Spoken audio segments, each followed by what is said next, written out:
We've asked a clinical psychologist to join us to help us walk through this. Dr. Kat Lewitzke of Bright Pine Behavioral Health Psychological Services. Thank you so much for being with us to discuss how, to have these tough conversations. We really appreciate you being with us this morning. Yeah, thank you for having me.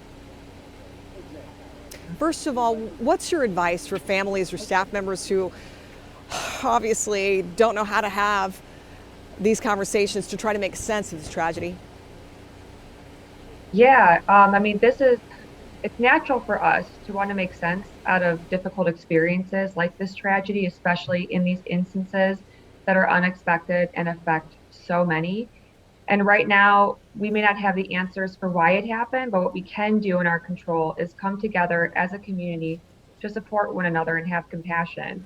Emotions are likely to come up throughout this process.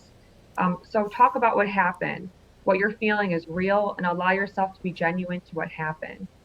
Avoiding emotions can make you feel more depressed or anxious, but allowing yourself to feel over time will leave you more relieved, calmer, and stronger.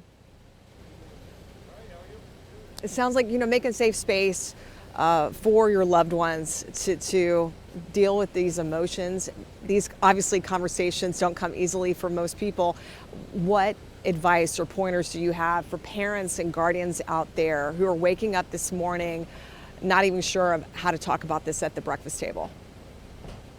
Yeah, use open-ended questions when talking to your kids. Instead of "How are you?" you can say, "Tell me what is on your mind." That's really going to open that gate for communication.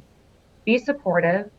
People not only need to feel that the other person truly wants to know how they're doing, but they also need to know that confiding in someone will not scare them away. They need that support right now, and they need to feel safe.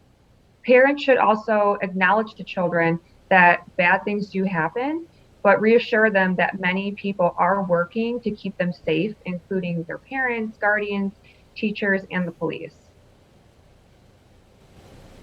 And obviously, over the course of the days and weeks to come, I'm sure that the community school district here will be providing counselors, grief counselors, to talk to the children as well. Seek help if you need it. It is okay. Dr.